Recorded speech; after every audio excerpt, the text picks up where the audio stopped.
Once again, good evening to all my viewers, and thank you so much, Radhakrishnan sir, for giving me this wonderful opportunity.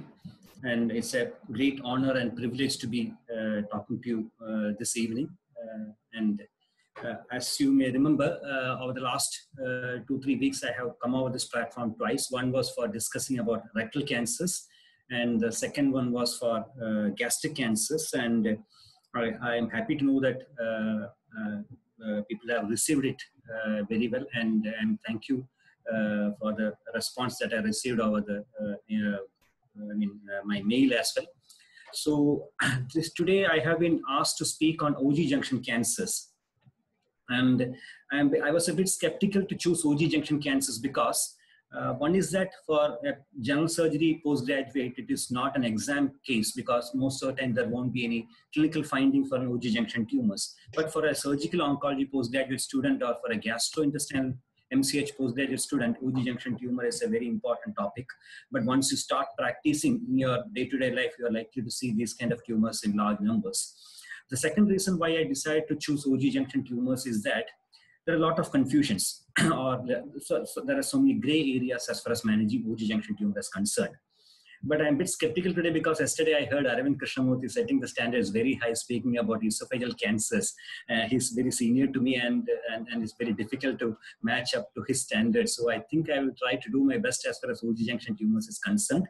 So I won't be talking about what Aravind had spoke about. Basically, Aravind was focusing on squamous cell carcinomas of the mid and upper esophagus, but OG junction tumors is a different ballgame. So I'll try to focus on OG junction tumors and clarify some areas which are controversial or which are created confusion in the minds of postgraduates. Am I audible, sir? Yeah, clear. Now, regarding the incidence of OG junction cancers, specifically if you look at the world pattern, if you look at the data coming from major institutes or major countries, you can see that adenocarcinomas of the OG junction have been increasing steadily over the last maybe 2 or 3 decades. The data coming from United States, Netherlands, Denmark, Finland, many countries. If you look at it, the incidence of OG junction cancers have been on the rise, especially OG junction adenocarcinomas have been on the rise of the last 2 or 3 decades. In my center itself, if you look at it, we have about 300 to 350 cancer cases of esophagus and OG junction on a yearly basis. But if you look at it more critically, you can see that over the last 2 decades, this is the data from 1982 to 2011, and you can see that over the last 2 decades, from 1997 onwards, the incidence of esophageal cancers has shown a decreasing trend, whereas the incidence of stomach cancers has shown an increasing trend. So esophagus cancers has come down, but the stomach cancers have gone up over the last 2 or 3 decades. This is a trend that we see in this part of the state or Kerala. If you look at it more critically, you can see that in males, the esophageal cancers have come down by 29%, minus 29%, and in females also, the esophageal cancers have come down significantly. But if you look at stomach cancers, both in males and females, the incidence of stomach cancers have gone up by 20 to 30% over the last 3 decades. And analyzing this more critically, let me tell you the fact that majority of the increase in stomach cancers have not been because of distal cancers.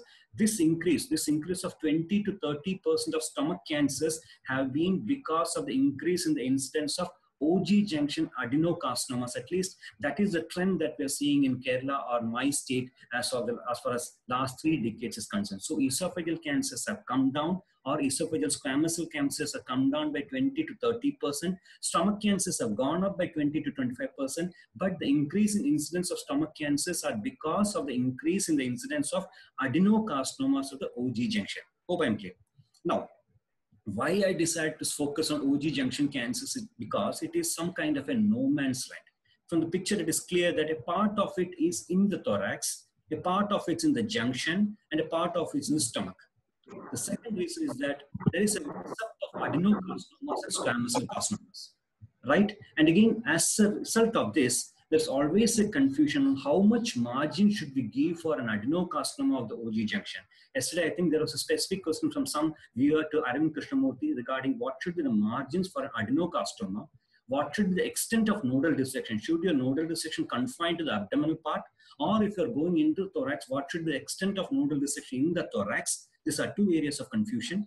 And what should be the surgical approach? Can you go trans-abdominally? Should you go trans-thoracically? Or can you go trans-hiatally? Or it should be a combined thoraco-abdominal incision, something like the Sweets approach. And what should be the multimodality? What should be the role of chemotherapy, radiotherapy, pre-operative, post-operative, as far as adenocarcinomas of the Auger junction cut? So these are all areas where people may have confusions or there may be questions to come. So I'll try to answer each of these questions separately. Now, again, I think AJCC has added to the confusion, because if you look at these two pictures, from a surgical point of view, all these tumors would seem similar, or the approach to all these tumors may seem similar. But if you look at it carefully, as far as the AJCC, this particular tumor is crossing the Auger junction, but the epicenter of the tumor is beyond 2 centimeters of the Auger junction. So it is not to be considered esophageal cancer, even though it is crossing the esophageal gastric junction. It has to be treated as gastric cancer. So just because a tumor is reaching up to the Auger junction doesn't mean that it has to be treated as esophageal cancer. If the epicenter is beyond 2 centimeters, it is a gastric cancer. Similarly, this particular tumor is within 2 centimeters. The epicenter is also within 2 centimeters. But since it is not crossing the Auger junction, it cannot be considered as an esophageal tumor. It has to be treated as a gastric cancer. That is the way AJCC looks at it. But if you look at this particular picture, you can see that the epicenter is within 2 centimeters, as well as it is crossing the Auger junction. So this has to be treated as an esophageal gastric cancer. So this particular conceptual difference, from at least from the AJCC point of view, should be clarified and should be clear in our mind. So I hope I am clear. So these two things, these two tumors, even though they are within the particular definition, are to be treated as gastric cancer, whereas this has to be treated as an esophageal tumor, right? Now, if you move on from there, looking at the etiology, I think Arvind had touched upon this in detail yesterday, but apart from alcohol, tobacco, dietary factor, nutritional factors, lack of physical activity, obesity, H. pylori, reflux disease, Barrett's esophagus, HPV, there are so many interplay of so many factors that leads on to development of esophageal cancers.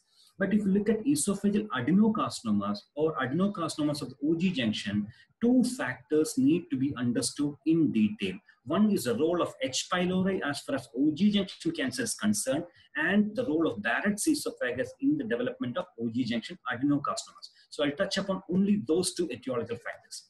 Now, H. pylori, you know, there is a negative association with Auger junction cancer. I know that I am putting a bit controversy over it. I'll clarify that in the next slide. All of you know the chorea cycle. When there is a H. pylori infection, it leads on to atrophic gastritis, and this atrophic gastritis gradually leads on to intestinal metaplasia, and this metaplasia leads on to dysplasia, and this dysplasia goes on to development of adenocarcinoma. So if a patient has got an H. pylori infection, he is at the risk of developing adenocarcinoma, but mind you, this adenocarcinoma is adenocarcinoma of the distal stomach. So H. pylori is a causative factor of distal adenocarcinoma. But what happens when you treat H. pylori with anti-H. pylori eradication program? The incidence of distal gastric cancers comes down. But as a reciprocity effect, what happens is that H. pylori induces atrophic gastritis and achlorhydria. But indirectly, this achlorhydria is protective for Auger junction cancers, because when there is achlorhydria, the reflux of acid into the lower esophagus is reduced. As a result of this, there is lesser amount of esophagitis, and when you remove the H. pylori infection, this achlorhydria is removed, and as a result of this, there is a higher incidence of Auger junction cancers. So H. pylori infection leads on to adenocarcinoma of the distal stomach, but H. pylori eradication leads on to a slight increased incidence of Auger junction cancer because of the protective effect of achlorhydria is removed. This is one way of looking at it. But I know that there are papers against this, because recently there was a paper which was published in February 2020. This was a paper that Arvind Krishnamurthy was telling yesterday, which showed that in spite of eradication of H. pylori, the risk of Barrett's esophagus or esophageal adenocarcinoma has not increased. This is from the Swedish database. So when the Swedish database says that there is no association, but there are other stronger papers saying that there's a strong association or a negative association with H. pylori and Auger junction adenocarcinoma. So if I want to clarify a bit more, H. pylori leads on to distal adenocarcinomas, but when you treat remove H. pylori, distal adenocarcinoma comes down, but proximal adenocarcinoma increases. But let me tell you, there are some difference of opinion which we can discuss if there are questions at the end of the presentation. Right. Now coming to second etiological factors, that is Barrett's esophagus. Basically, Barrett's esophagus is a medical gastroenterologist entity. But as far as surgeons are concerned, we need to know when a surgeon should chip in or when a surgeon's role comes in as far as Barrett's esophagus management is concerned. Because Barrett's esophagus is a strong etiological factor for adenocarcinomas of the Auger junction. So a surgeon has to come in at some point of time. Now, what is Barrett's esophagus? For the sake of postgraduates, let me tell you, Barrett's esophagus is the proximal migration of the columnar epithelium. You know that squamous epithelium ends at the squamocolumnar junction, and the columnar epithelium is the area where the stomach mucosa starts. But because of the reflux esophagitis or the metaplasia, there's a proximal migration of this columnar epithelium into the esophagus. That is called Barrett's esophagus. How do you diagnose Barrett's esophagus? There is endoscopic evidence of proximal migration of the columnar epithelium. That's one way of diagnosing it. But you have to confirm it by taking a biopsy and demonstrating the presence of columnar metaplasia. So there is an endoscopic diagnosis followed by a biopsy diagnosis for Barrett's esophagus. So you have to demonstrate that this columnar epithelium has migrated into the proximal esophagus, or distal esophagus from the stomach. That's how you confirm the diagnosis of Barrett's esophagus. But let me tell you, there are differences of opinion because different societies. If you look at the American College of Gastroenterologists, they say that histological diagnosis is required. Yes, histology has to be done. If you look at the American Society of Gastrointestinal Endoscopy, yes, histology is needed for diagnosis. But if you look at the British Society, they say that histological diagnosis is not needed. But the general consensus is that you have to have an endoscopic diagnosis, and this endoscopic diagnosis has to be confirmed by a biopsy of proof of columnar epithelial cells in the lower esophagus proximal to the Auger junction. That's how you diagnose Barrett's esophagus. Now, there are different classifications for Barrett's esophagus. This is one classification known as the Prague classification. I'm not going details of it because that doesn't have any implication or any major implication as far as the management is concerned. What is important is the risk of malignancy. Now, if you look at it, if you take a biopsy, you can have different outcomes. You can have just Barrett's esophagus without dysplasia. In such a scenario, the risk of malignancy or the risk of progression to malignancy is just about 0%. So you can just put these patients on follow-up. But if the dysplasia is low-grade dysplasia, or as the extent of dysplasia increases from low-grade dysplasia to high-grade dysplasia, the risk of malignancy or risk of transformation into malignancy increases from 5% to 10% and from 10% to 40%. So there's a higher risk as the extent of dysplasia increases. So what as surgeons we need to know is that what is the extent of dysplasia? If it's a high-grade dysplasia, we should understand that the patient at a very, very high risk of developing or progressing into adenocarcinoma. So we have to intervene at some point of time. That is the role of a surgeon as far as knowing the pathophysiology of Barrett's esophagus is concerned. Now, what do you want to do for a patient Barrett's esophagus? There are two issues. One is symptom control, and second is the control of the progression to malignancy. As far as symptom control is concerned, you have anti-secretory measures, both medical and surgical. I won't be going into the medical and surgical methods of symptom control, but as far as concerned, when you want to control the progression from dysplasia to carcinoma, you have chemoprevention, proton pump inhibitors, aspirin, COX-2 inhibitors, all have been attempted as methods of preventing the progression of Barrett's esophagus to carcinoma of the stomach, and it has been proven to be effective. But as surgeon, we need to know ablation also has got a major role. Ablation like laser ablation, PDT, photodynamic therapy, RFA, argon, cryotherapy, all can be used as methodologies for ablation, but resection is the standard methodology for preventing the progression to malignancy. Resection can be endoscopic resection or a surgical resection. I'll come to that in my next slide. But as far as surgery, as far as non-surgical method is concerned, I said there is surgical methods as well as medical measures to control the symptoms. But is there something to choose in between? As a surgeon, I would choose surgery, but let me tell you, the evidence is equal. You can use a surgical modality for controlling the symptoms as far as choose a medical measure. There's nothing to choose between surgery and medical measures as far as symptom control is concerned. But if you want to control the progression to malignancy, I think medical measures scores over surgical measures because it has been shown that there's a definite reduction in the incidence of malignant transformation by medical measures. None of the surgical measures have been proven to be factor for reducing the incidence of malignancy. Symptom control, okay, surgery versus medicine, there is nothing to choose with. And this is an ASPECT trial which is published very recently in the Lancet, which showed that if you go for high dose proton pump inhibitor and high dose of other medications, the incidence of Barrett's esophagus or incidence of malignant transformation can be significantly reduced. So if you go by medical measures, there is strong evidence to prove that the transformation of malignancy can be proven, which is not supported by for surgery. Now, coming to resection method, I said always resection is preferred over ablation because once you resect something, you get a histological confirmation, you have an idea regarding what the margins is, and finally, you can decide what next to be offered for the patient. But if you ablate it, the entire tumor is ablated, you don't know what was the proof of malignancy, what was the nature of the malignancy, what was the depth of invasion, you lose so many vital information. So whenever you want to go for a therapeutic measure like surgical intervention, you have to go for endoscopic resection or you have to go for a standard surgery. Now, if you want to summarize the treatment of Barrett's esophagus in one slide or put into something like a flow chart, something like that, I would say you take a biopsy. After biopsy, you have a non-dysplastic Barrett's. Non-dysplastic Barrett's means there is no dysplasia. This patient requires only 3 yearly endoscopic follow-up because the risk of transmission to malignancy is just about 0%. But if it is dysplastic, you have to look whether dysplasia, low-grade dysplasia or a high-grade dysplasia. If it's a low-grade dysplasia, again, you need not intervene because the risk of malignant transformation is about 10%, but he needs more stringent follow-up in the form of 6-monthly scopy. But if it's a high-grade dysplasia, you can't leave the patient. You have to intervene, and the standard intervention in the form of endoscopic mucosal resection. And after the endoscopic mucosal resection, if the final biopsy comes at high-grade dysplasia, you don't need to do anything more. You just can follow up the patient. But if it's an endoscopic mucosal resection, pathology comes as mucosal carcinoma, again, you just need to follow up the patient. But if the endoscopic mucosal resection biopsy comes as invasive carcinoma, then a surgeon rule comes in, you have to go back and do something. Why? Why do you want to go back and do something for a mucosal carcinoma which is invasive? I'll tell you. This is a picture showing the various walls of the esophagus, and you can see that there's a rich lymphatic plexus for the esophagus in the submucosa. So once the tumor is confined to mucosa, the risk of lymphatic spread is not there. But it crosses into the submucosa, there's a rich lymphatic plexus, so there is early lymphatic spread. So even if your tumor has been excised, you are not addressing the lymph nodes if you don't do a surgery properly, if a patient has got submucosal extension. So if you look at this picture, you can see that a T1 lesion can be subdivided into M1, M2, M3, depending upon the depth of invasion, whereas a T1 lesion can also be divided into submucous 1, SM1, SM2, SM3.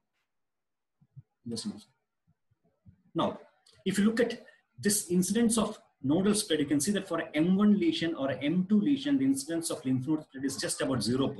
But once it becomes M3, the risk of lymph node spread is about 12%, and it becomes submucosal, you can see that there is a higher incidence of lymphatic spread. So a lesion which is confined to the mucosa, that is if it is M1 or M2, requires just a submucosal resection.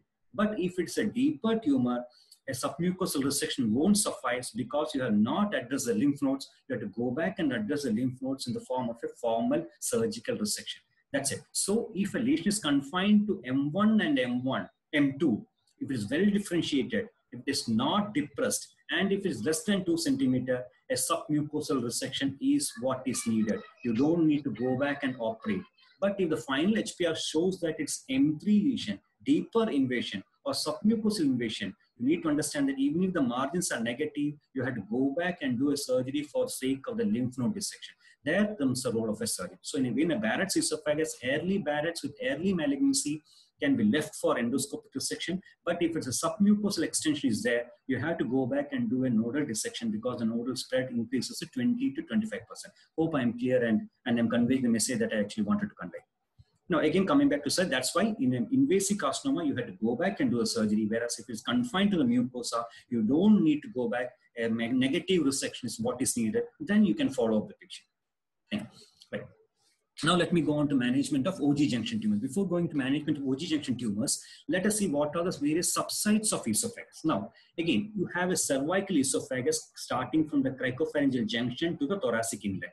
This is called the cervical esophagus. From the thoracic inlet to the bifurcation of the trachea, that is tracheal carina, is called the upper mediastinal esophagus. From the carinal level to the level of the inferior pulmonary vein, this is the landmark for the inferior pulmonary vein. This is the middle mediastinum. And from there to the lower esophagus, you have the lower mediastinum. So basically you divide into cervical esophagus, upper mediastinal, middle mediastinal, lower mediastinal, and the lower mediastinal can be further divided into intra-abdominal part of the esophagus. what is the need for deciding all this is that, for example, if you look at the upper mediastinal carcinoma of the esophagus, you would understand that it is surrounded by very strong vital structures like the aortic arch posteriorly and the trachea anteriorly. So the problem is that when there is a lesion over there, there is very early infiltration of any of these organs. Moreover, you would remember the fact that the esophagus is abutting the posterior wall of the trachea, and the posterior wall of trachea is membranous. So at this area, even in very early stages, there is very high chance of infiltration of the membranous part of the trachea. And so a surgery at this point of time in this area would be very difficult. Unless you have a tumor in the very early stage, it will become very difficult to operate. So upper mediastinal and cervical carcinomas of the esophagus are most often treated by concurrent chemoradiotherapy, which is different from esophageal carcinomas of the middle third and the lower third. I won't touch upon the middle third esophageal carcinoma because Aravind has already spoken about that. I'll focus on the lower mediastinal. When you talk about lower mediastinal, you should understand that the anatomical landmark that you should, when you read a CT scan, the anatomical landmark you should be looking at is the inferior pulmonary vein. So from the carina to the inferior pulmonary vein is the middle mediastinum, and from the inferior pulmonary vein to the lowermost part is the lower mediastinal esophagus, which is the area of interest as of today's concern. Now, what is the importance of this one? Because again, as I said earlier, there's a mix-up of squamous and adenocarcinomas. In the upper part of the esophagus, you have more of squamous cell carcinoma, middle third 60%. But when it comes to lower part of the esophagus, the incidence of squamous cell carcinoma is just about 10%. But if you look at adenocarcinomas, lower esophagus 90% adenocarcinoma. When it comes up, only 2 to 2.5% of the malignancy is adenocarcinoma. So in the lower esophagus, when you talk about lower esophageal carcinoma, you need to understand that you are talking about 90% chance of that being an adenocarcinoma, but 10% of the cases still can be squamous cell carcinoma. Lower mediastinal carcinomas can 10% be squamous carcinomas as well. Right. Now again, staging, etc. I think these are basic things. But again, the point I want to highlight in this picture is that in T1 lesions, there is no lymphatic spread. But once it becomes T1B or T2, there is a high chance of nodal spread. And as far as vital organs are concerned, the two organs that you should be very careful about when assessing the esophagus for operability is posteriorly the aorta and anteriorly the trachea, especially the membranous part of trachea in the upper esophagus. But when it comes to OG junction tumors, there are no major vital structures except for the aorta posterior to make it inoperable, OG junction. Now, what are the investigations that you do to stage a patient? CT, chest and abdomen, that is standard. I don't think I need to elaborate on the role of CT, chest and abdomen, but let me touch upon endoscopic ultrasound. Again, this was touched upon by Aravind yesterday. But the role of endoscopic ultrasound is in early carcinomas, T1, T2, at least in the way we practice in our country or the cases that we can see in our center. Very, very rarely do we see T1, T2 tumors, majority are T3 or T4 or even more than that. But again, endoscopic ultrasound has a definite role in early lesions, or in a screen detected cancer, which is early, you have a role. But the additional role of endoscopic ultrasound is to guided biopsy from periesophageal node. For example, if you have a T1 lesion and you want to go for a submucosal resection or something like endoscopic treatment, and if there's a node in the periesophageal region, you have to do endoscopic ultrasound by reference and prove that the node is negative to avoid a radical surgery and go for some endoscopic resections. But in T3 and T4 lesion and obstructing lesions, the role of endoscopic ultrasound becomes minimal. Again, as far as OG junction is concerned, because of the extensive perilesional tissues out there, a lot of fat and diaphragm and the movement at that level. So the role of endoscopic ultrasound or sensitivity and specificity of endoscopic ultrasound is much, much lesser in OG junction tumors. But as far as middle and upper third cancer are concerned and T1 and T2 cancer are concerned, endoscopic ultrasound has a major role. Now, the role of PET scan is a common question asked everywhere. In locally advanced lesion, if you go by any of the guidelines, you would understand that guidelines say that PET scan has to be done. But again, in our center, we do it in a selective way. But definitely, if you have a protocol of doing it for all patients, you will upstage about 15% of patients, and it will change the treatment plan in 20% of patients. But I'm a bit skeptical of PET scan as a modality for all patients because of the incidence of tuberculosis and other granulomatous disease, infectious disease. We find some node over somewhere. It ends up in a mess and you go behind that node, and at the end of it, you don't reach anywhere. So if you want to use PET scan, use judiciously, but the interpretation of PET scan is more important than doing a PET scan. If you go by guidelines, there is a definite role for locally advanced esophageal carcinoma before you go in for any major resection surgery. That's all. Now again, one question commonly asked, again, I forgot to touch upon when I was dealing about carcinoma stomach, was the role of diagnostic laparoscopy. Again, this is the same slide which I showed initially. Even though this is a systematic review on the role of diagnostic laparoscopy in gastric cancer, this particular systematic review included OG junction tumors also, but 30 to 35% of tumors in this particular systematic review were OG junction tumors. Again, there is a definite role for adenocarcinomas of the OG junction because a diagnostic laparoscopy changes the management in about 60% of the patients and avoids an unnecessary laparotomy in 45% of the patients, especially a bulky tumor, bulky nodal disease, GE junction adenocarcinoma. Definitely, there is a role of diagnostic laparoscopy in the initial evaluation. But the question that I was asked after the previous lecture, when do you do the diagnostic laparoscopy? Because the common schema for management of almost all these locally advanced tumors is that you choose some sort of neoadjuvant treatment, either chemotherapy or chemoradiotherapy, then operate, and then give adjuvant therapy depending upon indication. So when would you put in your diagnostic laparoscopy? I would say at least if it's in our center, we do a diagnostic laparoscopy, upfront diagnostic laparoscopy, and pick up any peritoneal disease. If there is peritoneal disease, the patient doesn't go for neoadjuvant treatment, he goes for a palliative intent treatment. And then, but if the patient doesn't have peritoneal disease, he goes for the neoadjuvant treatment. And then at the end of it, you go for surgery. But just before operating the patient, if you are a person who is doing open surgery or laparoscopy, we again put in the diagnostic laparoscope just to prove that there is no more peritoneal disease, especially in patients who have not responded to the neoadjuvant treatment, or especially our patients who have a stable disease. But if patient has responded excellently, you don't need to do this. You can go by the initial diagnostic laparoscopy and you can avoid the second diagnostic laparoscopy. But again, it's a choice based on the institute practice. So that is the timing of the diagnostic laparoscopy. Now, coming to treatment modalities, let me tell you one major conceptual difference among squamous carcinomas and adenocarcinomas we should understand as postgraduates and practicing surgeons. Squamous cell carcinoma, there is a concept like field cancerization because almost all the etiological factors for squamous cell carcinoma have an impact on the entire esophageal mucosa. So even if you are detecting a tumor in the middle or the lower third, the entire mucosa, the hypothesis is that the entire mucosa has undergone a field cancerization. So the entire esophagus has to be treated in a squamous cell carcinoma. Is clear? That's one thing. Second thing is that the lymphatic spread of esophagus is such that it has got a proximal spread as well as a distal spread. Proximal spread is in the upper mediastinum into the lower cervical lymph nodes, and the distal spread into celiac group of lymph nodes. So you have to address the entire group of lymph nodes when you're dealing with the squamous cell carcinoma esophagus. But if you're dealing with the lower esophageal squamous cell carcinoma or a squamous cell carcinoma esophagus, this particular study showed that even if it's a lower third squamous cell carcinoma, about 20 to 25% of the patients will have upper mediastinal and cervical esophagus involvement, cervical lymph node involvement. So all these group of lymph nodes has to be addressed even for a squamous cell carcinoma of the OG junction, squamous cell carcinoma junction. So in a squamous cell carcinoma, because of the nature of the squamous cell carcinoma, you have to treat the entire esophagus and the entire group of lymph nodes has to be addressed. So the treatment for a squamous cell carcinoma, irrespective of where the tumor is, whether it's upper mediastinal, middle mediastinal, lower mediastinal, is a total esophagectomy.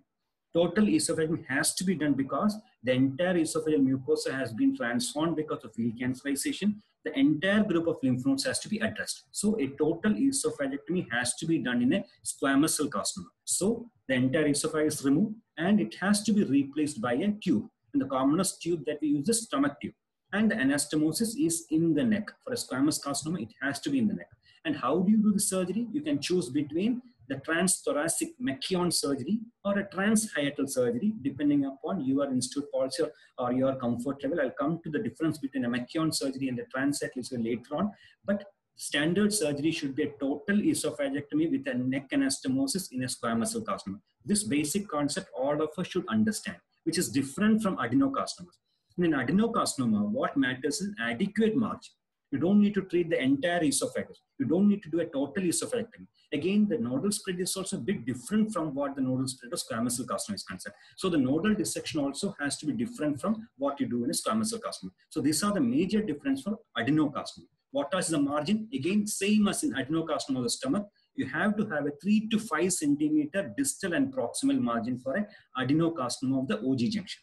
Same as stomach. But in case of significant carcinoma, you have to be careful because there is a submucosal spread. You can have skip lesions. So again, you have to use frozen section whenever you have doubt. So In a squamous cell carcinoma, you have to take out the entire esophagus, but for adenocarcinoma, you have to give adequate margin, and that adequate margin should be about 3 to 5 centimeters. So that's about the margins for adenocarcinoma of the OG junction. Clear? Now, the second thing is lymph nodal spread. Here I would take 2 to 3 minutes extra because this is something which I want to pass across on to all the people listening very clearly.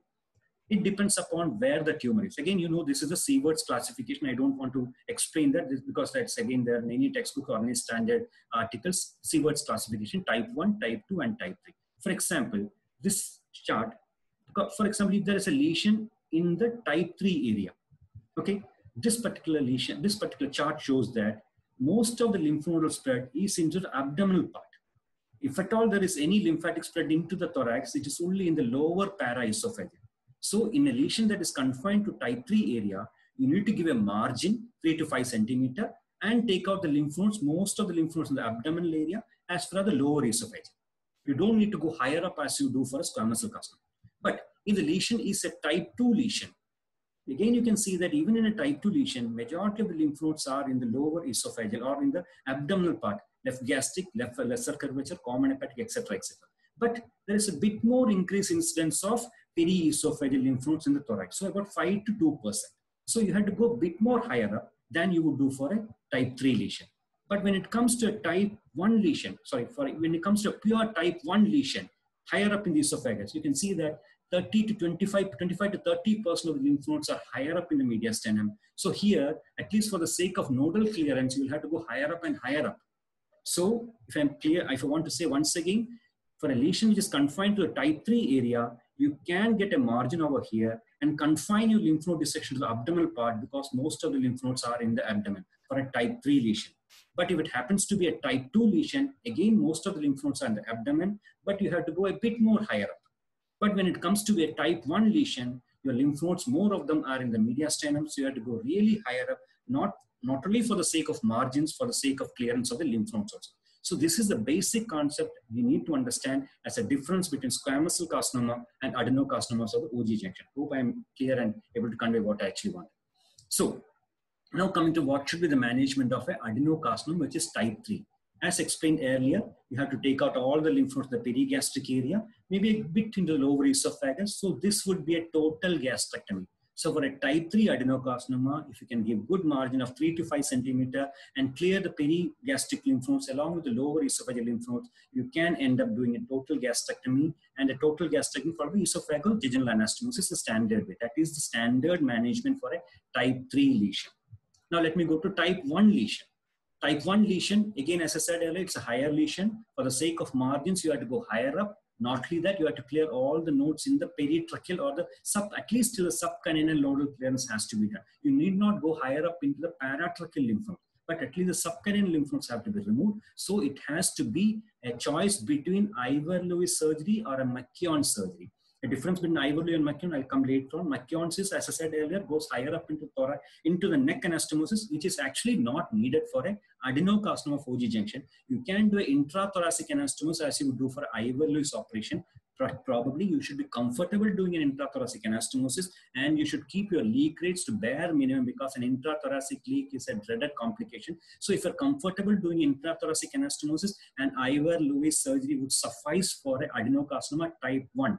But if you're not comfortable doing intrathoracic anastomosis, go for a McKeown. But McKeown would be taking out more than what is actually needed for an adenocarcinoma type 1. Okay, type 3, I'm clear.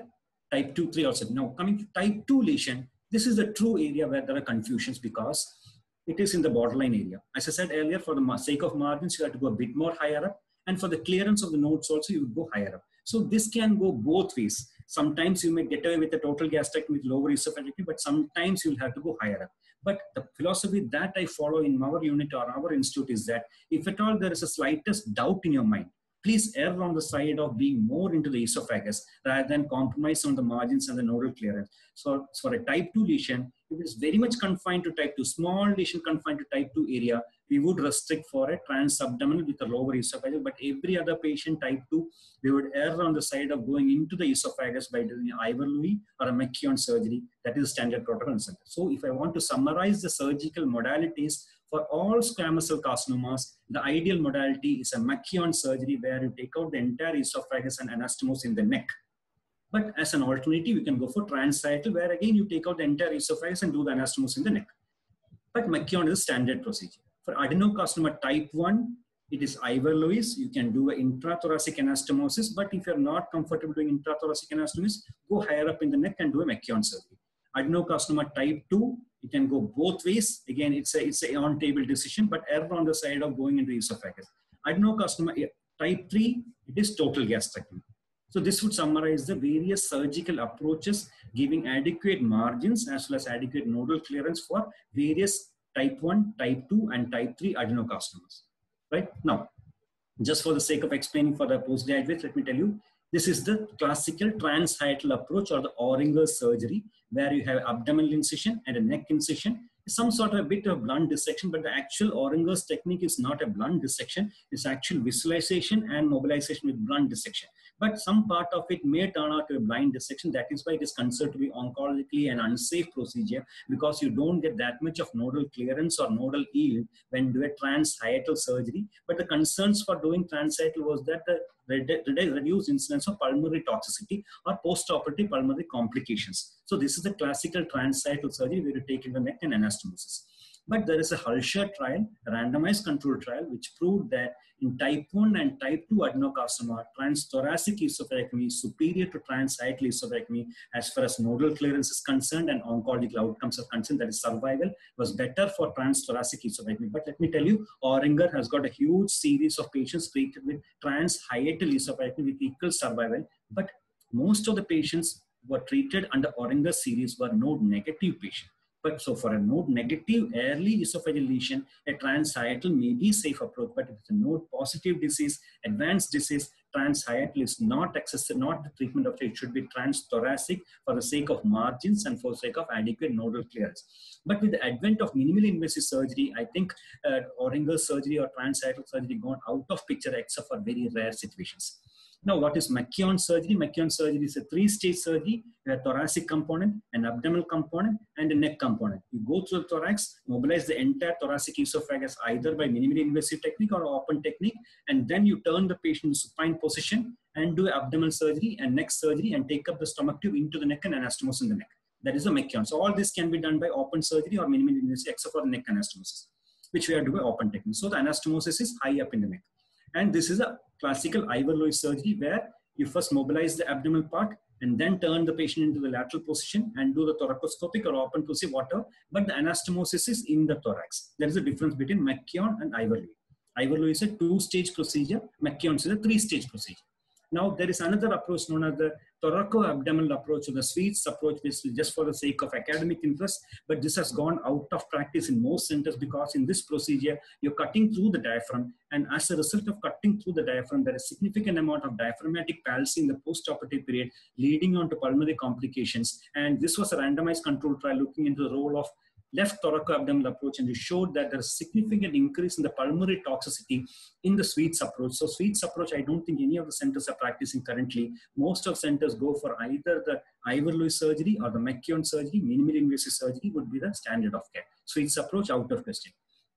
Now, as again, Arvind was trying to emphasize yesterday, it all comes down to how you choose your patients, because most of these patients will be smokers, most of the patients will be nutritionally deprived. So you should look into all these matters very early in your diagnosis. Once you've made a diagnosis, whether you're going for a neoadjuvant protocol or direct surgery, aggressive chest physiotherapy should be initiated on the day of diagnosis. And this aggressive chest physiotherapy should be continued throughout the period of neoadjuvant chemotherapy or neoadjuvant radiotherapy. So by the time the patient comes for surgery, he has had good chest physiotherapy for at least 1.5 to 2 months. So his lung condition would have improved significantly than the baseline level. Nutritional rehabilitation again has to be started on the day of diagnosis. Supplement enteral nutrition should be started along with the neoadjuvant protocol. So by the time the patient comes to you for a surgery, again after 1 or 2 months of neoadjuvant treatment, he would be in a better nutritional status and a better respiratory status. And again, intraoperative discipline, I would say, that is the word I would like to use. Intraoperative discipline for esophageal surgery is very important. And if you are a person who wants to focus on esophageal surgery, you should understand that each and every step should be standardized and done in a mechanized manner. It's all about repetition, and the steps come automatically and your surgery becomes standardized. You can go for a single lung ventilation or a double lung ventilation depending upon your comfort level. minimally invasive surgery should be the way forward. And again, each and every step should be standardized. Most importantly, the step that should be standardized is the creation of the stomach tube. You should have a standard way of creating the stomach tube, a narrow stomach tube, and you should again have a standard way of pulling up into the neck, because once the stomach tube reaches the neck, it should be as pink as it is in the abdomen. There should be no ecchymosis, no congestion, no edema, no hematoma. A pink tube should reach the neck. Only then you can do a safe anastomosis and say that your leak rate would be as minimal as possible. Again, as far as possible, avoid post-operative ventilation. Again, let me tell you, at our center, we do post-op ventilation selectively, at least for first 6 to 8 hours, and extubate early in the morning. But the point is that early ambulation physiotherapy should be started from at least from day 2 onwards. And enteral nutrition should be considered. And early tracheostomy is something which we should come, because when you have a borderline patient who is not good in his lung functions and you're operated, and if you think that the patient is going to have a prolonged ventilation or prolonged ICU stay, and tracheal toileting, at least a large number of patients have been salvaged by doing an early tracheostomy and good pulmonary toileting, because this tracheostomy doesn't add to the morbidity. That's the way I look at it, because by the time you discharge the patient on the 9th or 10th or 11th day, you will be able to close this tracheostomy. I'm not saying that all patients should have a tracheostomy. At least if you think that the patient is going to be on ventilator because of the pulmonary complication for at least 2, 3, 4 days, don't keep on the patient on a ventilator without do a tracheostomy, continue the ventilation. Patient is more likely to come out of the ventilator if you do early tracheostomy. So selective early tracheostomy would be the way forward. Now again, intraoperative complication, 1 or 2 complications I would like to touch upon. One of the most dreaded complications as far as I am concerned is the thoracic duct injury, because it is dreaded because you know that thoracic duct injury can occur in the neck, it can occur in the thorax, it can occur in the abdomen also. But in the neck, what happens is that you can do conservative measure by using pressure dressing. In the abdomen, most of the time it heals by itself. But what happens is the intrathoracic thoracic duct injury is that there's a negative intrathoracic pressure, and each time the patient takes a breath, it sucks in and keeps the thoracic duct open, and it's very unlikely that the thoracic duct injury in the thorax heals by itself or by conservative management. So it is to be detected early. But the problem is that it is never detected early, because for the first 2, 3, 4 days, patient will be nil per orally or taking something liquid diets as per the feeding genostomy is concerned. So the color of the drain or color of the ICD output would not be characteristic. So you won't pick it up early. Second thing is that first 3 or 4 days, you will have a drain of about 200, 300 output. You are not suspicious. There's some amount of tachycardia which is expected because of the lung complications or the associated pain or something. So picking up on the second or third day is difficult. At least that's why I have experienced. Most of the time, by the time you pick it up, it's about the 6th or 7th day. The color has changed to milky white. The volume has increased 700. And going in and doing a correction at this stage becomes difficult. By that time, all the inflammation that might have set in. So that is the problem of early diagnosis. So what we have changed in our practice is that all our patients, we go for a prophylactic ligation. And in this picture, you can see that it is in the lower part, we do a prophylactic ligation. I don't say that we do it for all patients, but most of the patients we do it. And after this practice, we have brought down our incidence of thoracic duct injury almost to less than 2%, less than 1%. But again, it's not mandatory. Again, it's an institute policy. But let me tell you, if it is injured, you have to identify on table and ligate it, or you should follow a principle of prophylactic ligation, because identifying in the post-operative period is a difficult proposition, because even though the textbook says that triglycerides can be done and it can be picked up, no, at least in our practice, the triglyceride levels have never helped us in diagnosing thoracic duct injury. It's only the volume and color which has helped us, because triglyceride less than 50% excludes the diagnosis. Diagnosed, but we have had so many patients with thoracic duct injury where the triglyceride level was less than 100. We had to go back and operate. So early re-exploration is the way forward. Conservative management in the form of N-Ilperorally and TPN can be given. Fat-free diet, octreotide, all again standard things. Again, post-operative complications, medical complications, surgical complications. The 2 other surgical complications that I touch upon is anastomotic leak. Again, it all comes down to how you create the stomach tube. As I said earlier, you have to create a long stomach tube, narrow stomach tube about 2.5 to 3 centimeter, and pull it up into the stomach in a standard way so that there is no ecchymosis, congestion, or hematomas on the stomach tube. So it becomes a pink stomach tube, reaches the neck. You're almost sure that your leak rate are going to be very less. That is the standard practice, and you have to evolve a standard practice of your own on how to make the stomach tube and how to pull it in there, and standardize it over 1, 2, 3, 4 cases. By the 10th case, you should have a standard methodology which you should continue practicing in your surgical career. Now again, anastomosis, again, Arvind had already touched upon this. The commonest type of anastomosis that we use in our center is called the modified Collard technique. Thanks to Dr. Shafiq who helped me in picking up that name. I had forgotten that name. Shafiq is a colleague in my department. And again, neck leak is easier to manage. That's why people are more comfortable doing a McKeown surgery, because you just need to let out the neck incision and drain it. It will heal by itself, but with some amount of stricture. But intrathoracic leak should be avoided at any cost by good sound techniques, because once a patient develops an intrathoracic leak, it almost ends up in a significant morbidity and mortality. And again, early re-exploration is the only way forward. Again, picking up in the early period is more important, and early exploration. So avoid an intrathoracic leak at any cost by refining your techniques or putting additional reinforcing sutures or whatever it is. Now, pyloromyotomy to be done or not, again, is another question as far as esophageal surgery is concerned. Again, when you do an esophagectomy, the vagus will be divided. And once you divide the vagus, there is some amount of outlet obstruction that is going to be there. So to drain or not to drain is the question. Again, I would say you have to go by your institute protocol. At least in my unit, we do a standard pyloromyotomy by the blunt technique. You have to create a hole. As you see in this picture, for introducing the circular stapler, you have to make a hole. What I do is I just pass in the sponge holding forceps through the this hole into the pylorus and break it from out inside, so that I don't have another scar over here. So that is the technique that we use. But there are centers which do not practice this as a standard thing, and they don't have problems as well. But the issue is that if you have one patient with a problem coming back to you, he will keep on coming back to you saying that he is not able to tolerate oral. So there are medical measures to tackle with it, like endoscopic dilatation, botulinum injection. But I would say, at least in our center or in my unit, we have a standard practicing of doing it for all patients, the blunt technique, not the open technique. But if you're comfortable not doing that, and if you don't have any incidence of gastric stasis, it's fine and well enough, you can continue practicing that. But one patient will create a problem for your entire career. And that's about the surgical part of esophageal cancer is concerned. Now let me briefly touch upon adjuvant and neoadjuvant therapy for OG junction cancers. Again, I think I will rush through this. There is nothing much to focus upon. Again, the standard protocol is that two options. One is perioperative chemotherapy or preoperative chemoradiotherapy. The question is how to choose between this. Again, as mentioned earlier, perioperative chemotherapy can be the MAGIC protocol or the FLOT protocol, or the chemoradiotherapy can be the CROSS protocol. We'll briefly discuss upon each of them in the next few slides.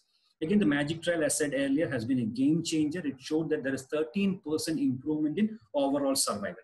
The MAGIC protocol was that 3 cycles of ECF, surgery, again 3 more cycles of ECF, whereas the other arm was surgery alone. The plus points of the MAGIC trial is that it was the first adequately powered randomized controlled trial. The design was good, the conduct was good, and again, it became part of national and international guidelines. So MAGIC trial changed the way we used to treat gastric cancers. But the negatives of MAGIC trial was only 40% of patients could complete all the chemotherapy, but the plus thing was 26% of cases OG junction cancers. Again, 70% were node positive. This is very important because in spite of 70% of patients being node positive, one of the arms received only surgery. So this arm seems to be inferior. Actually, this arm should have been adjuvant therapy. So, but they did not give adjuvant therapy in spite of 70% being node positive. This is one of the main fallacies. So in spite of all these fallacies, pluses and minuses, this showed that there is 13% improvement in overall survival. It became the standard of care till the FLOT data came out. The FLOT data came out in 2018 or 19, and it showed that it is much better than MAGIC trial. And again, the interesting thing is that about 50% of patients in FLOT trial was OG junction adenocarcinoma. So today, if you compare MAGIC with FLOT, you can see that MAGIC, the median survival was 35%, which was improved to 50%. 5-year survival, 36% improved to 45%. So as far as oncological factors are concerned, there's a significant improvement if you give FLOT over MAGIC. FLOT is 5-FU, leucovorin, oxaliplatin, and taxane. So this particular concern lead on to the standardization. Like today, if you have a locally advanced OG junction adenocarcinoma, the treatment should be, the ideal modality should be 4 FLOT, followed by surgery, followed by 4 more FLOT. But if you think that patient won't tolerate such an aggressive form of chemotherapy, you have to go for the MAGIC trial. That is about perioperative chemotherapy. Now, again, there is CROSS trial, as I said. Locally advanced OG junction tumors were randomized to chemoradiotherapy followed by surgery or surgery alone. And this chemoradiotherapy was 75% were adenocarcinomas. Again, CROSS trial, 75% was adenocarcinoma. So the evidence is strong enough. carboplatin, paclitaxel, and 41.4 gray of radiation. 41.4. So yesterday somebody was asking, can the patient be left alone after this one if the patient has got a good response? No, it cannot be, because it's not a therapeutic dose of radiation. A therapeutic dose of radiation could be about 50 or 55 gray, or even up to 60 in definitely chemotherapy. But here it's only 41%, it's only neoadjuvant. So irrespective of what the response is, you have to operate this patient. But 75% adenocarcinoma, they showed that there is a significant improvement with chemoradiotherapy. So today you have a confusion whether to choose the MAGIC protocol, CROSS protocol, or FLOT protocol. Again, MAGIC is out because it was only 36%. If you want to choose between CROSS and FLOT, I would say there is nothing to choose between CROSS protocol and FLOT protocol. Again, let me remind you that this has not been compared head-on, because CROSS was another trial, FLOT was another trial. You cannot compare between trials. But see, if you want to put in one single chart, it is something like this: a 2% improvement for FLOT or CROSS trial. But you have to wait for the results of the Top Gear, Critics trial, and ISOPEC trial, which are comparing chemoradiotherapy versus FLOT trial. So today, if you have a locally advanced carcinoma, you can go by the FLOT protocol or the CROSS protocol. How do you decide? I would leave it to the multidisciplinary tumor board in your institute or your comfort level on operating. Because yesterday, even somebody from the audience was saying that in Tata Memorial Hospital also, they don't follow the on the radiotherapy protocol. In RCC also, we don't follow the CROSS protocol. We still stick to perioperative chemotherapy because of our some concerns regarding irradiation. Because the radiation field irradiates the proximal part of the stomach also. So we are concerned about the vascularity or the viability of this part, because this is the part that goes into the neck for the anastomosis. So somehow we are a bit concerned and we are not being able to standardize CROSS in our institute. We still follow the FLOT protocol. Again, the lung toxicity, at least in the few cases that we operated, the lung toxicity was much more than what we conventionally see with chemotherapy. That's why we are not been using neoadjuvant chemoradiotherapy. But if it's a squamous cell carcinoma, definitely neoadjuvant chemoradiotherapy would be the way forward. But if it's an OG junction adenocarcinoma, I think FLOT would score over CROSS trial till we have data from the other two trials. Again, to summarize all these things, I think I won't go into it. Again, one more thing, there is something known as superior polar gastrectomy. Just for the sake of postgraduates, a lesion, it's not that all OG junction tumors should go for a total gastrectomy. Even for a type 3 lesion, which is somewhere over here, you can get a margin 3 centimeter proximally and 3 centimeters distally and do a good nodal clearance. Superior polar gastrectomy is also an accepted modality for early type 3 OG junction adenocarcinomas. Again, after the superior polar gastrectomy, you can reconstruct direct anastomosis of the remaining esophagus to the residual stomach, or you can bring in a jejunal interposition into it to prevent the reflux. This is known as the Merendino procedure, a jejunal interposition after a superior polar gastrectomy. It can be a question for exams or a quiz competition. Anybody interested in Merendino procedure, right? Again, I cannot stop without touching upon colonic interposition for esophageal cancers. Again, philosophically, I would think that what is the need for doing a colonic interposition? Colonic interposition is needed when you have to take out the entire esophagus and the stomach also has to be sacrificed. This means that there is an aggressive disease involving the large part of the esophagus, a large part of stomach also. That is the area where you have to colonic interposition. Otherwise, you would get a stomach tube. And the stomach tube, even if it's small one, you can get it in the thorax to do an Ivor-Lewis surgery. So if a disease is such large enough so that you will have to get total esophagectomy and a total gastrectomy, it's a very aggressive disease. So I don't think a colonic interposition would save the patient, but there may be rare situations where you would be forced to do a colonic interposition. And if at all, we have done a few cases of colonic interpositions, we have used the right colon, but majority of people who do colonic interposition, like my senior Srijan sir at Calicut, who does colonic interposition, does it with the left colon. But somehow I have been taught, or I have been practicing right-sided colonic interposition. Again, it's a choice between how you have learned it or what is the practice in your center. You can have a colonic interposition choosing the left colon or the right colon, depending upon your training or your institute practice. But the point is that you have to choose your patients very clearly. For oncological reason, if the entire esophagus is involved, entire stomach is involved, I think it should be made inoperable rather than take out the entire stomach, entire esophagus and put in the colon. But if the patient had some surgery previously, let me tell you, this is something which we have to learn, because a large number of obesity patients are undergoing obesity surgery and undergoing sleeve gastrectomy. And if these patients develop an OG junction cancers later on, there won't be a stomach tube to reach the neck. So maybe this would be of utility in the future. Colon would be a more commoner tube to be used in those kind of patients. But as of today, stomach should be the ideal conduit, colon reserved for very selected group of patients. So again, three-field lymphadenectomy, I won't be touching upon unless there are questions pertaining, because three-field lymphadenectomy is related to squamous cell carcinoma and not to esophageal carcinoma, because in a three-field lymphadenectomy, you go higher up into the upper mediastinum and the lower cervical group of lymph nodes. So that's what I wanted to say. Last time I was requested to give my email ID. My email ID is madhumurali@gmail.com. So it was a difficult topic to prepare and to present as well. I don't know how many of you have got through whatever I have been trying to say over the last 1 hour or so. But again, thank you so much, Radhakrishnan sir, for giving me this opportunity. And I hope I have been able to do justice to the responsibility that you have assigned to me. Thank you so much. Once again, is a wonderful lecture, Dr. Madhu Murali. Wonderful because you have a way of presentation and you simplify it, you demystify it, and it's very easy to understand. I think if the candidates go through this lecture once or twice, they'll remember for life. Thanks once again, and there are many questions waiting. Dr. Ishwar, to start with. Yes. Thank you, Bhatta sir. Thank you, Murali sir, for choosing the difficult topic, make it more simplified. Thank you, sir. Thank you. So we all know that OG junction tumors are difficult to understand, difficult to practice. I would like to know the more controversial among these three is the type 2. Am I right? The cardinal. They belong on either side. What is your distribution policy? This is my question. Apart from the studies and data, individual preference and your distribution policy. Sir, I think as a surgeon, we all have something like gut feeling.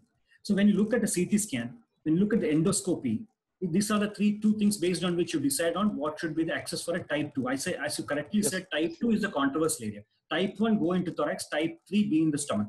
But type 2, as I said, it can go either way. But if you ask me what is the choice I would have in my unit or my institute, I would always err on the side of going into the thorax, because whenever you try to compromise and do a abdominal resection, you end up in a positive margin or a closed margin where you can't do anything. So if you have the slightest doubt that you can't get a margin trans-abdominally, you have to go into thorax doing an Iverlui or a Mekion depending upon your choice. But let me tell you, one instrument that can come in handy in going high into the thorax is one thing which I wanted to show in between, because I don't want to be seen as a person promoting this instrument, because there would be conflict of interest. The Orville, which is promoted by one particular company, can be handy in going a bit more into the thorax because it comes in through the mouth, and you can get a maybe 1 or 2 centimeter more into the thorax and do a safe anastomosis into the thorax. But I would say, if you are not comfortable, if your gut feeling says that it is a bit difficult thing, go into thorax rather than repenting in the pathology report comes.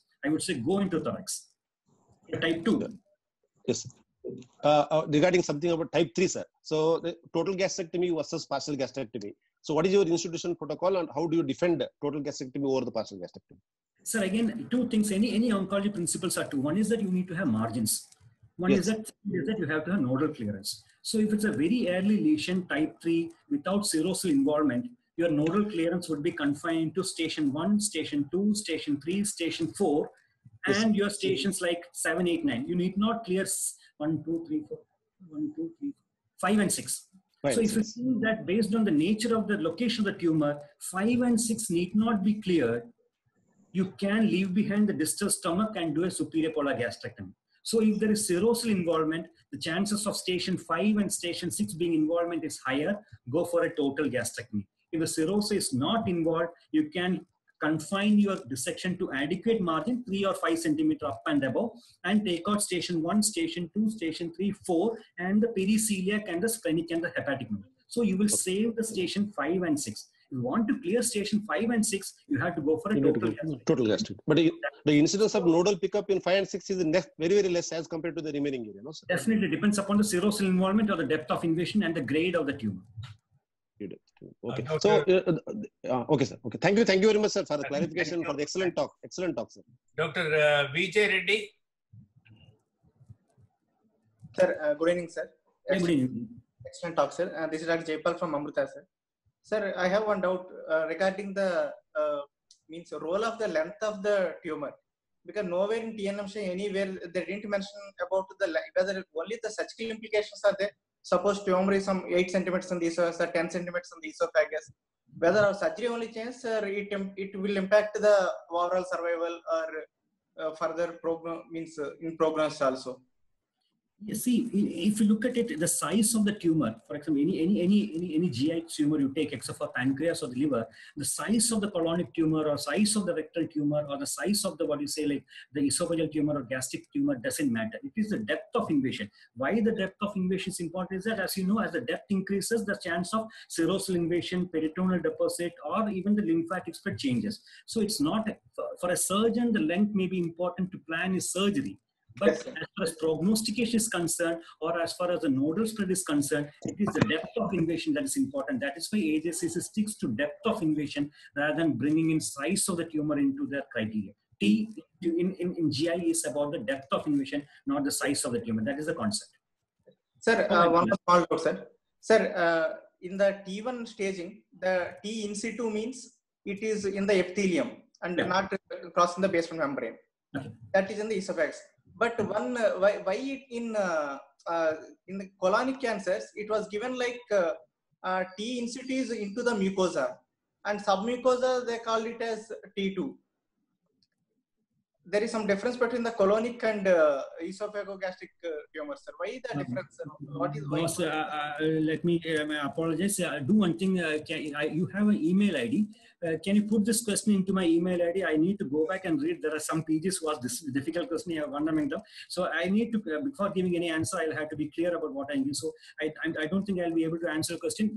Please give me a hi on my WhatsApp number or on my email ID. I will just go back, refer, and give an answer. Sorry for not able to answer a question. Sure, sir. Thank you, sir. Yeah, Dr. Revant. Sir, it's a good talk, sir. Thank you very much. So for squamous cell carcinoma of the esophagus, post NACT RT, if there is an arthroresection, we don't give any adjuvant treatment. See, again, squamous cell carcinoma is a different ballgame than what we were discussing today. Let me tell you, the evidence for neoadjuvant, perioperative adjuvant is strong in adenocarcinomas, because if you look at the cross trial, the 75% of patients were adenocarcinomas. Only 25% was squamous cell carcinoma. So the evidence for neoadjuvant, perioperative adjuvant is not as strong in squamous cell carcinoma. So what we do is they extrapolate the cross trial to squamous cell carcinoma and then use cross trial or the chemoradiotherapy for squamous cell carcinoma as well. Only 25% of the patients in cross trial was squamous cell carcinoma.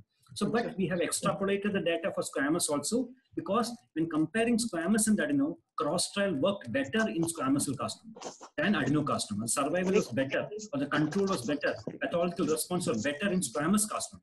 That is why cross trial is extrapolated to. But once you are given a neoadjuvant, whether it turns out after surgery, whether it turns out to be T1, T2 or node positive, there is no standard recommendation for adjuvant therapy in carcinoma squamous esophagus.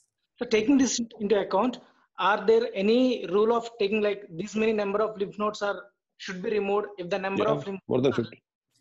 we need to give an adjuvant therapy. If you look at TNM or NCCN or AJCC recommendations, you would realize that the numbers given are bare minimum of 15 nodes or 12 nodes, but that's not the point. You have to clear your periesophageal lymph nodes, subcarinal lymph nodes, paratracheal lymph nodes, and go into cervical lymph nodes and clear it's not about the numbers, it's about the radicality of the, because if you do good abdominal dissection, you can get 15 lymph nodes. A good what you say, like celiac and perigastric, that is not the point. Whatever lymph node areas you are clearing, you have to do it properly. But AJCC or TNM says bare minimum doesn't mean that is the threshold. Threshold should be much higher, because if you go by the Japanese literature publications, their lymph node yield for a esophageal or gastric cancer upwards of 35 lymph nodes. So it's not 15. So they have kept us bare minimum, but the areas have to be cleared absolutely. That is the point. Okay, sir. Thank you, sir. Dr. Mahesh?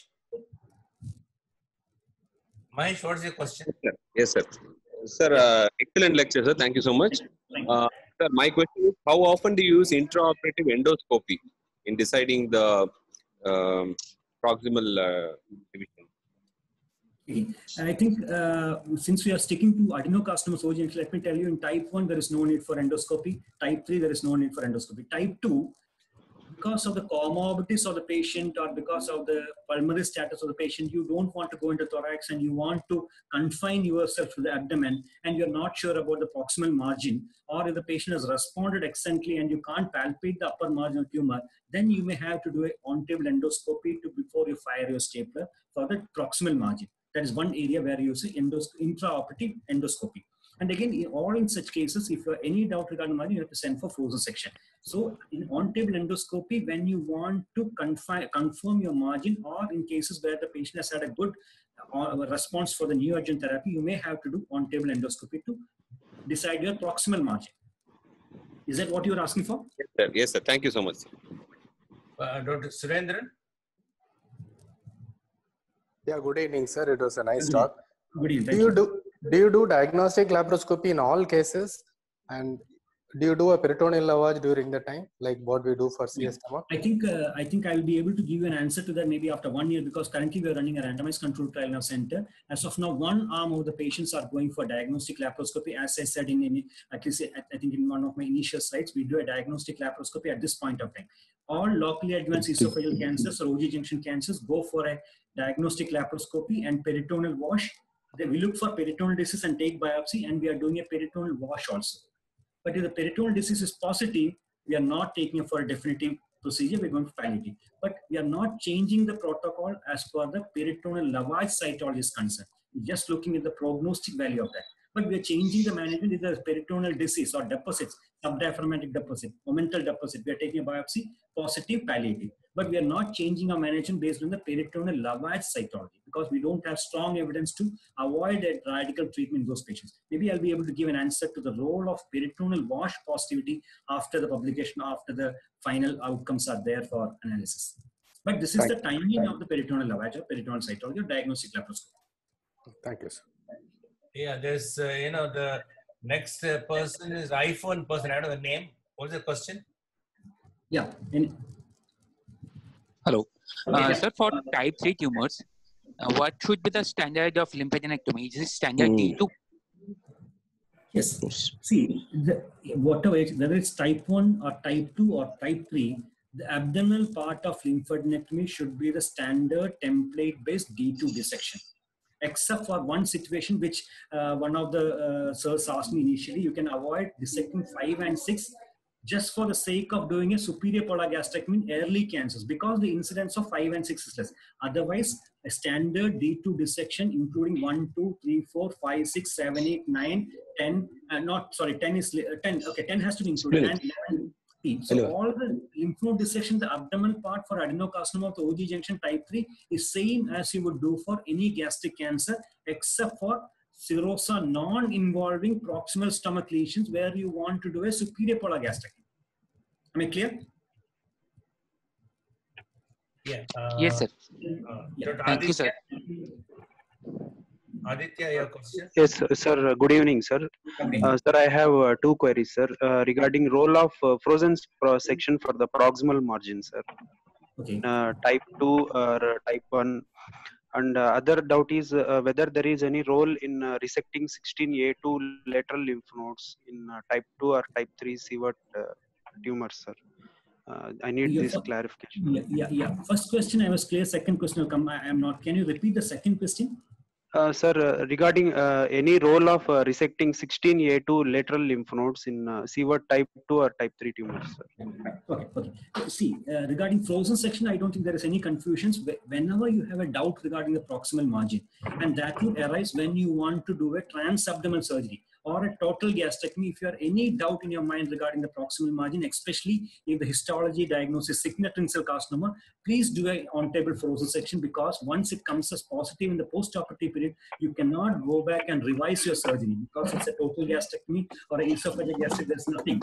So you cannot revise the margin. So please, if you have any doubt on table, you have to do a on-table frozen section, confirm it, and if it is positive, go higher up and revise your surgery on table. That's about frozen section. Second is resecting the 16 lymph node. Again, as I said, if the lesion is a type 2 or extending into type 1, you have to go higher up and resect the 16 lymph node also in your surgery. Am I clear? Thank you, sir. Yeah. Next question.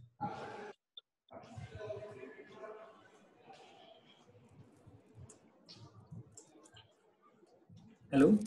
Abhijit, because there are some iPad and iPhone people, I don't know the names. Sure, sir. Okay. Raise your hands. Whoever raise your hand, please. Question. Come up with a question, please. Hello, sir. Yeah. Sir, I am audible, sir. Yeah. Yeah, sure, definitely. Sir, many a times in our institute, very difficult to prove the biopsy group. So how to give new agent? Because multiple biopsies were negative, sir, in OG junction cancer, sir. So we went upfront surgery, sir. Many a times very difficult to find out the biopsy, sir. Yeah, boss, I don't know what was the reason for the biopsy being negative, but I don't think there is, unless it's a gastrointestinal stromal tumor which doesn't have a mucosal component. Intra biopsy was positive, sir, adenocarcinoma only. But pre-op biopsy, we are not able to give neoadjuvant chemotherapy for that patient, sir. Yeah, maybe that's a one-off case, or maybe 1 or 2 cases may come in clusters. So, but I don't think that there should be any problem with getting an endoscopic biopsy for a mucosal carcinoma. But if you have any doubt, and if it's a mucosa is normal, for example, even a GIST we go for an FNAC can be done using endoscopic ultrasound, but that is a more costlier affair. But the point that you are trying to make is a very, very rare scenario where repeat biopsies are negative. Again, if at all there's a situation, and I would say you can't go neoadjuvant treatment without a biopsy proof, because neoadjuvant treatment differs between squamous and adenocarcinoma. So you have to go for a biopsy for a neoadjuvant treatment. But if you can go upfront surgery, fine. But again, if you end up in a complication and the final report comes as non-malignant, then you are going to be in trouble. So I would say a biopsy is mandatory before you go for any radical surgery like esophageal surgery or something like that. Another doubt, sir, while means if you are doing D2 lymph node dissection, sir, we'll remove station 5 and 6. Then how we can make a stomach tube, sir, because we are ligating the right gastropleuric and right gastric artery, sir.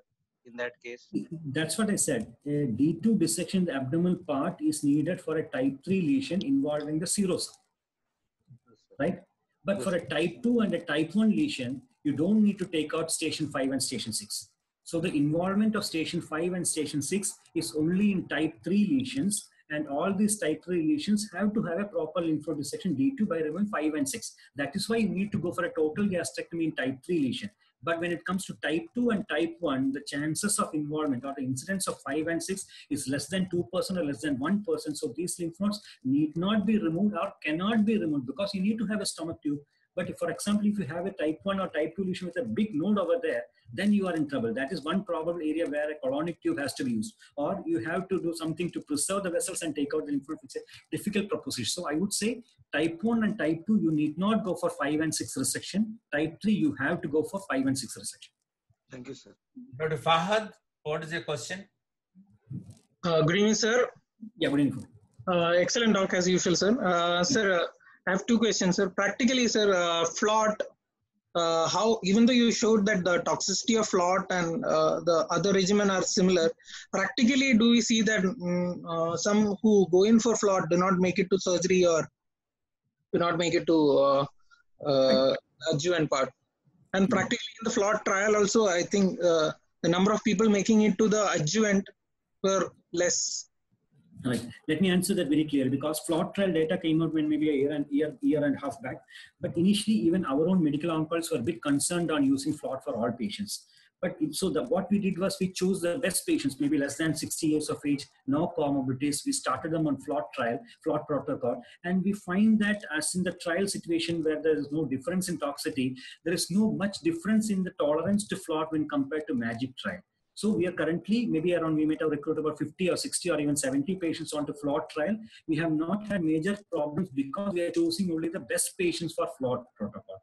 The trial said that there is no difference, but all medical oncologists are concerned regarding the toxicity of 4-drug regime. But let me tell you one thing, a post-chemotherapy, when he walks into your OP, you can very clearly make out whether this patient is FLOT or the MAGIC trial, because FLOT patients, the effect of chemotherapy is very evident, whereas the MAGIC protocol is not evident on the patient. So FLOT is a toxic regime, but if your medical oncologist is confident or your MDT is confident, at least start off using that in the best patients or well-fit patients. And we have not had any major issues.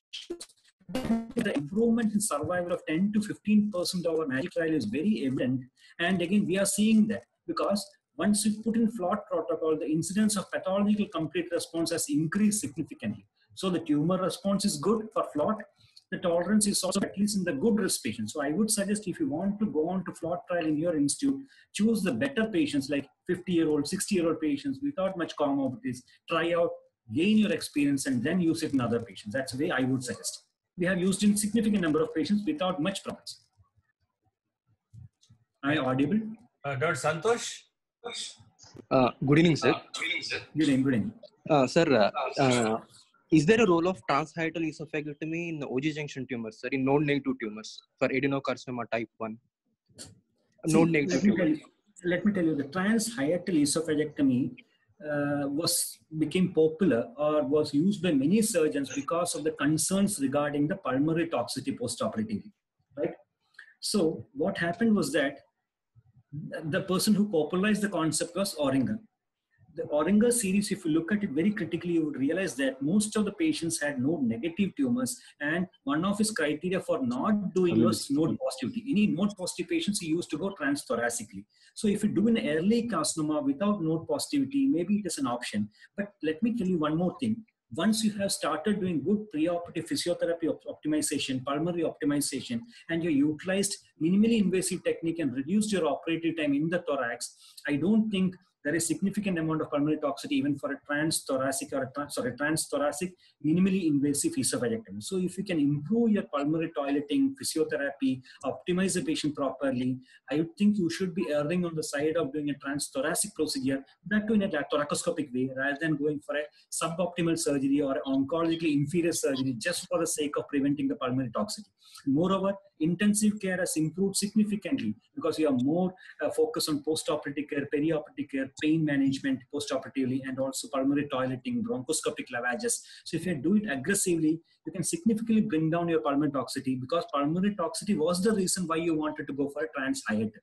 But let me tell you, it's an oncologically inferior surgery unless you are very, very much concerned about thoracic toxicity. You should not be doing that. It should be either a minimally invasive thoracoscopic or Ivor Lewis surgery, I would say. So, is there any appreciable survival benefit? We said apart from the morbidity. Definitely. Is it statistically significant outcome? The Hulsher trial had proven that in type 1 and type 2, not only that the pulmonary toxicity was more, it was pulmonary toxicity was comparable. There is a significant improvement in the oncological outcomes, not only in terms of lymph node lead, it translated into slight improvement survival. It was not statistically significant, but there was a significant improvement, at least in node positive patients. Transthoracic esophagectomy scores over transhiatal esophagectomy oncologically. So any possible, at least in our practice, most of the patients are node positive. So I don't think I would see any patients who is no, but that's what I said. If you look at our own data over the last 2-3 years, we have stopped doing transhiatal esophagectomy, and the numbers would be as low as 0, I would say, in the last 2 to 3 years. Maybe we used to do it maybe 5 years back or 6 years back, unfit patients, we want to finish off the surgery fast. But if you, it's a very blunt surgery, and I don't like doing transhiatal. So when you have to pass your fingers into a thoracic cavity, you don't know what is happening. Some blood comes out from the. I don't like doing that. So for the type 2, your preference will be always Ivor Lewis then? But Ishwar, there's so many people waiting to ask questions. Okay, sir. Okay, sorry, sir. It's okay, sir. One more question, sir. Definitely. Yeah, sir. If post-neoadjuvant therapy, if there is good nodal response, then what is our plan, sir? We shall treat the patient at the initial stage, or based on the post-neoadjuvant therapy staging about the nodal clearance? See, again, let me tell you, the nodal dissection or the extent of resection doesn't change much based on your neoadjuvant therapy. For example, if you look at for rectal, let me tell you, for carcinoma of the stomach, do you change your axillary dissection based on the response to neoadjuvant chemotherapy? No. For example, for rectal cancer, based on the response to neoadjuvant chemotherapy, do you go for a lesser nodal dissection? No. The only area where you may compromise is the margins or the distal margin in rectum or the extent of tumor removed. So, but similarly, in the case of esophageal carcinoma also, just because the patient has received neoadjuvant chemotherapy or neoadjuvant chemotherapy, you don't change your template of surgery as far as nodal clearance is concerned or margins are concerned. You just go by what the initial nodal, again, there's a standard way of doing the nodal dissection, the abdomen and the lower thorax. You stick to that and you don't change the template of nodal dissection. Maybe OG junction tumors, type 3, you can go by 1 or 2 centimeter margin, but I don't think it changes much in terms of margins as well as nodal clearance. Okay. Thank you, sir. Thank you very much. There are 2 guests on iPad. One of them ask questions, please. I don't know. Sir, good evening, sir. Hello. Yeah, good evening. Yeah, please. Sir, will you always do cervical lymph node dissection in lower third squamous cell carcinoma? Okay, that's a good question. See, let me tell you, when you talk about 3-field lymph nodal dissection, do you think it is the neck nodal dissection that is creating the problem? No, it is not. nobody is worried about the nodal dissection in the neck.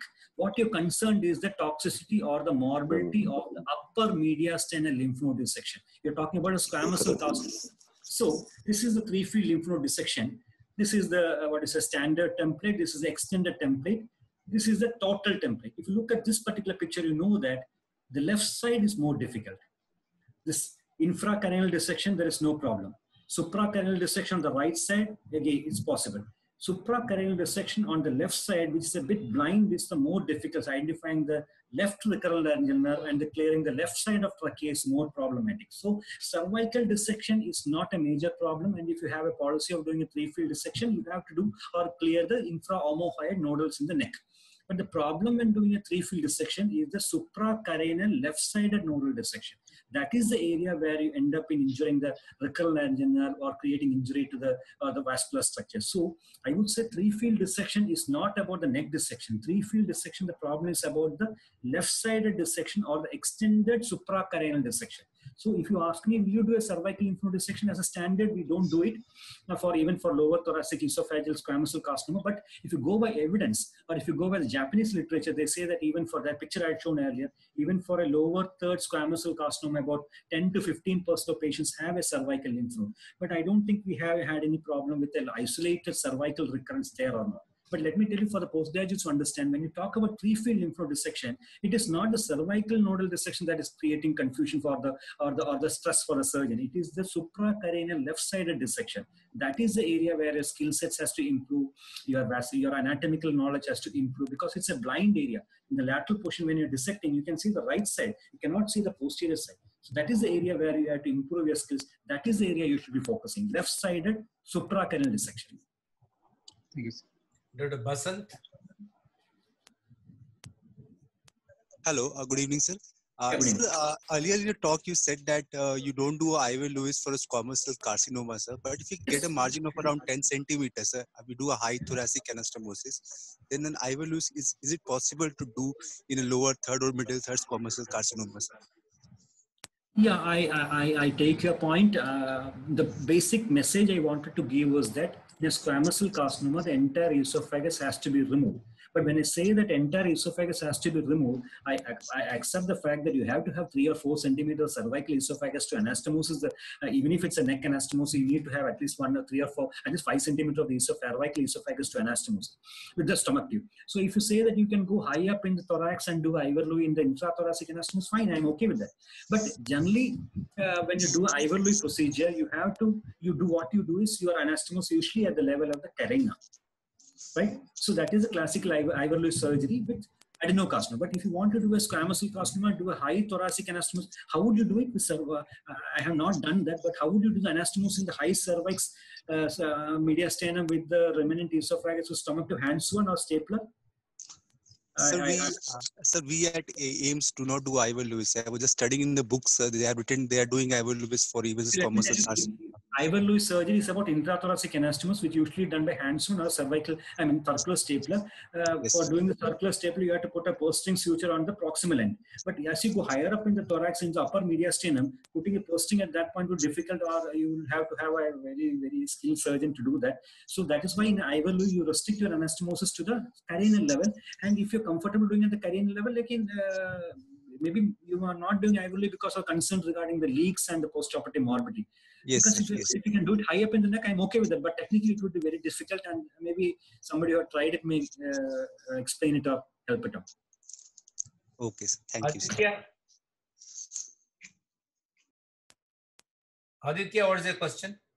Sir, I have one doubt, sir, regarding obstructing Auger junction tumor, sir. How should we approach, sir, clinically? I mean, whether it is safe to pass any tube like Ryle's tube or NG tube for feeding through it, or do FJ and proceed for chemoradiation, sir? Very nice question, very practical question, because bulky tumors, lower esophagus, there is a chance that the patient may be in dysphagia. And as I said, you have to improve a nutritional status, you have to give something. So what we do is that we try to pass in a scope and dilate, and once dilated, we invariably put a Ryle's tube. But there are rare situations when you can't pass even the guide wire to put the dilator. So in those situations of absolute dysphagia, you can't dilate or you can't put in a Ryle's tube, I would say you have to do a feeding jejunal the fact that you won't, if you're a laparoscopic surgeon, you won't like to touch the abdomen prior to the first laparoscopy. But still, you don't have any way out. The first thing is to put in an endoscope, try to dilate and pass a Ryle's tube. If it is not possible, do a feeding jejunostomy. Don't do a feeding gastrostomy, because this is the same gastric tube which has to be manipulated and redesigned to raise the neck anastomosis. So don't touch the stomach. Do a feeding jejunostomy and improve the nutritional status. A starving patient cannot be put on any sort of neoadjuvant therapy. Some sort of nutrition has to go. So feeding jejunostomy would be the way forward. Sir, and another, sir, suppose, hello? Yeah, please. Yeah, you're audible. Sir, in these cases, whether preoperative, if a patient ECOG is poor, whether to directly approach for any selection of neoadjuvant therapy is there, sir, in these cases? I think I try to answer that question. Once you have see, a patient who cannot eat, you cannot put on any sort of neoadjuvant therapy. But once you've done a feeding jejunostomy, he should be put on high protein diet, high nutritional diet, and any sort of neoadjuvant is possible. If your question is, should you take up that patient for primary surgery, I would say no. I would not take up the patient who is debilitated, not taking anything, nutritionally deprived, because the absolute dysphagia has been there for quite some time, or at least partial dysphagia has been there for quite some time, maybe 1 month or 1.5 months. Patient may not have been. I won't take up such a patient for primary surgery. I would optimize the patient, and if the optimization is in the nutritional way, I would do a feeding jejunostomy, improve the nutritional status, and then give him neoadjuvant therapy, whichever modality it is. Maybe I won't go for FLOT trial. I may go for MAGIC or a CEOX protocol. That's all. Thank you, sir. Dr. Sudarshan? Hello. Yeah, please. Yeah, sir. So first of all, thanks for the excellent talk. Thank you very much. Yeah, sir. So my question is regarding the left supraclavicular lymph node, whether it should be considered as a regional or met, sir. Again, I think the same question was asked yesterday to Arvind during his lecture.